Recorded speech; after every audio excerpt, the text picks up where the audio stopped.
In a September, in a meth trailer in the mountains of Big Creek, West Virginia, Megan Williams, 20, thriving while black, was kidnapped and tortured by 6 who are not black. 3 of them women, 2 of them mothers, 1 of them a convicted murderer. An all-American family. Day 1. They entered her with stabs of fake manhood and broom handles as their breath lynched her skin as they told her, "This is what we do to niggas up here." The day stretched 1 minute longer because the sun struggled not to set and abandon her to a demon night. Day 2.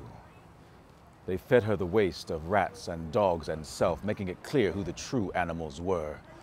Day 3. Yanked out clumps of her hair because dominance is even more addictive than crank. Day 4. Extension cord around her neck until she passed out because no one had taught Megan how to die. Day 5.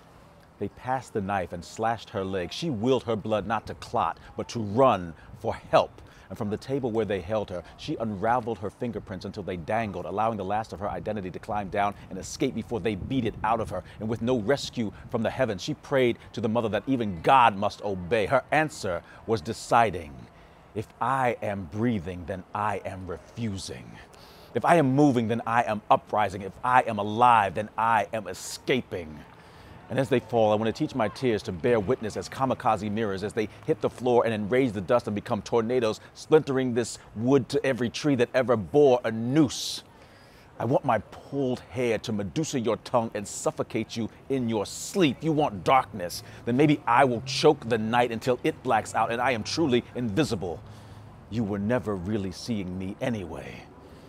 And don't forget, you can't come this close without remembering that Lucifer too was once an angel. And if I'm falling from grace, then maybe I'll snatch you and make gravity my bitch and we'll plummet into hell together. Since you stripped me down to creature, I'll become Leviathan, the goddess that death kneels to, my torn fingernail, the quarter moon, casting full shadows as I rise up and spread eagle the earth and swallow you into the blackness you crave. Until the only whites you see are the bones of enslaved African women, chiseling your epitaph into the nightmares of your children for proving that the black in them still cannot rest in peace while the black in me is rotting above them. You do not have permission to disappear me. Day 6.